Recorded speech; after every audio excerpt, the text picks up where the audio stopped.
A friend of mine asked me the other day what I had to be thankful for during the year 2017.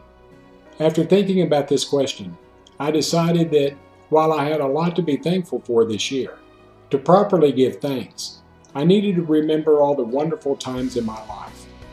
Growing up in the mid-60s, 70s, and 80s makes me truly appreciate how wonderful my life is today. Although being in a wheelchair may have had its setbacks, I really didn't miss out on too many experiences while growing up. I've said many times that my friends never saw me as their friend in a wheelchair. They saw me as their friend. During the summer months, my friends and I would leave our homes around 8 o'clock in the morning, and we would venture miles away from our houses, never having to worry about somebody kidnapping or threatening us in any way, shape, or form. Our parents never had to micromanage us because they knew that even though we may not have had an adult around us, we knew how to behave in public. Plus, most of the people that we were going to be around knew our parents, which gave us another reason to be on our best behavior. Kids of my generation grew up with more freedoms than the children of today's generation. Children are not allowed to do what I did as a child because of the ever-growing threat that they face in today's world. While I was never properly diagnosed until 1996, I never really gave it much thought.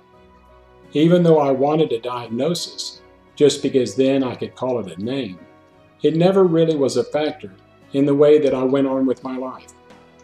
Being diagnosed with spinal muscular atrophy in 1998 gave me a name that I could call my disability. Now that I had a name for it, to me, it was just a name. In December 2016, my life would begin changing exponentially. And this exponential change would not only affect me, it would affect millions of others who also shared in this devastating disease. Around December 2016 and January 2017, 3 words would be entered into my vocabulary that would finally give me a glimmer of hope that I might have a chance to regain control of my body. These 3 words were Biogen, nusinersen, and Spinraza. After learning more about the first FDA-approved treatment for spinal muscular atrophy, I knew that I needed to document what was about to happen in my life.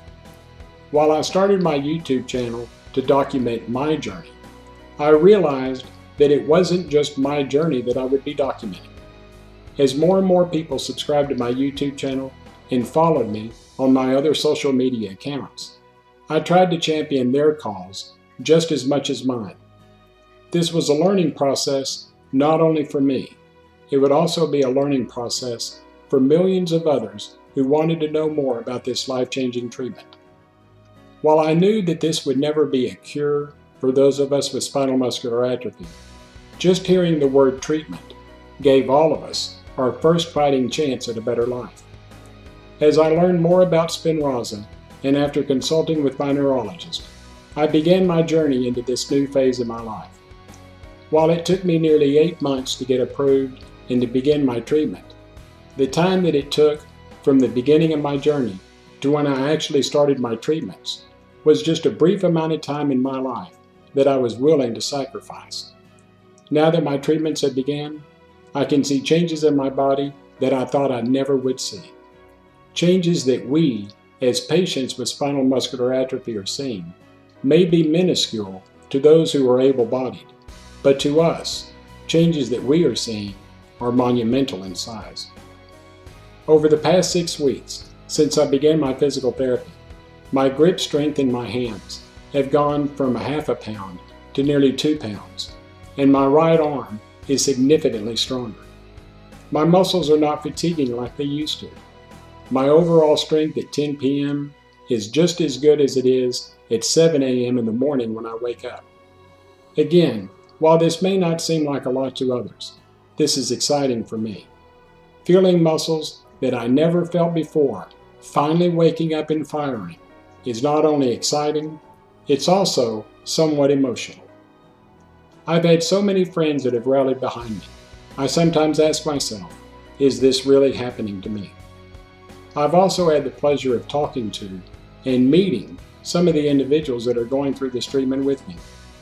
To be able to tell our story to someone who is able-bodied may be good, but explaining what we're going through to someone who's going through it with us at the same time is really priceless.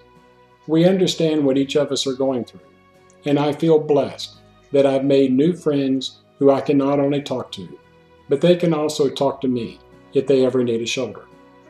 We all have only one life to live, and it's up to each of us to determine how our story is going to be written and documented.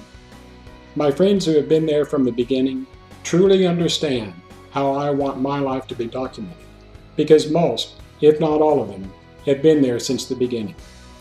So, what do I have to be thankful for?